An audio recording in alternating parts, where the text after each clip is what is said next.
ہمارے خداوند یسوع کی انجیل مقدس لوکا کے مطابق اس کا 10واں باب 17 سے 24 آیات تک۔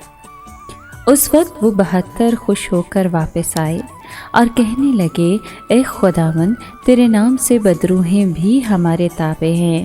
تب یسوع نے ان سے کہا، میں نے شیطان کو بجلی کی مانند آسمان سے گرتے ہوئے دیکھا۔ دیکھو، میں نے تم کو سانپوں اور بچھوؤں کے روندنے اور دشمن کی ساری قدرت پر اختیار دیا ہے، اور تم کو کسی چیز سے ضرر نہ پہنچے گا۔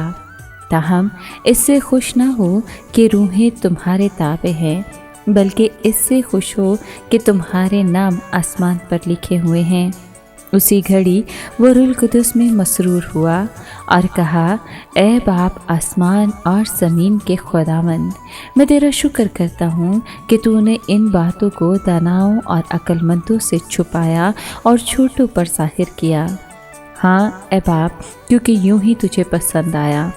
میرے باپ سے سب کچھ مجھے سونپا گیا ہے، اور کوئی نہیں جانتا کہ بیٹا کون ہے سوائے باپ کے، اور باپ کون ہے سوائے بیٹے کے، اور اس شخص کے جس پر بیٹا اسے ظاہر کرنا چاہے۔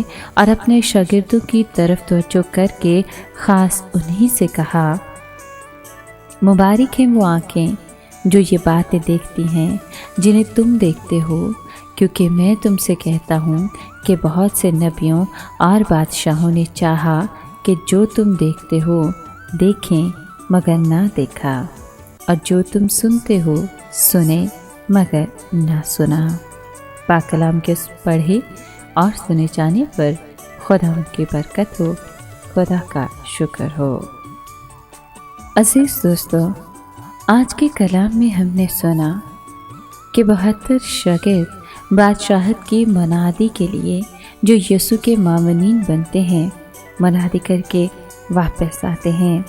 لیکن اس سے بڑھ کر یہ بات بھی قابل غور ہے کہ وہ ہر گاؤں اور شہر میں 2 کر کے جاتے ہیں، کیونکہ ہر گاؤں اور شہر میں جانے کا مطلب لوکا کا عالمگیریت پر یقین رکھنا تھا، تاکہ تمام قومیں، گاؤں اور شہر کے لوگ ایک خدا کو مانیں اور ایک ہی خداوند کو جانیں، اور سب ایک ہوں، خوش اور خوشحال زندگی بسر کریں، ایک دوسرے کو مختونی اور نا مختونی ہونے سے رد نہ کریں، بلکہ خداوند میں شادمان رہیں۔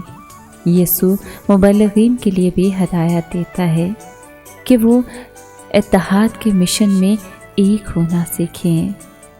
خدا کا کلام سننا اور سنانا ایک اہم ذمہ داری ہے، کیونکہ انسان کو اس کے اعمال کا اجر ملے گا۔ آئیے ہم بھی خداوند کے کلام کو سننے اور سنانے والے بنیں، اور حقیقی معنوں میں اس کے شاگرد بنیں۔ آمین۔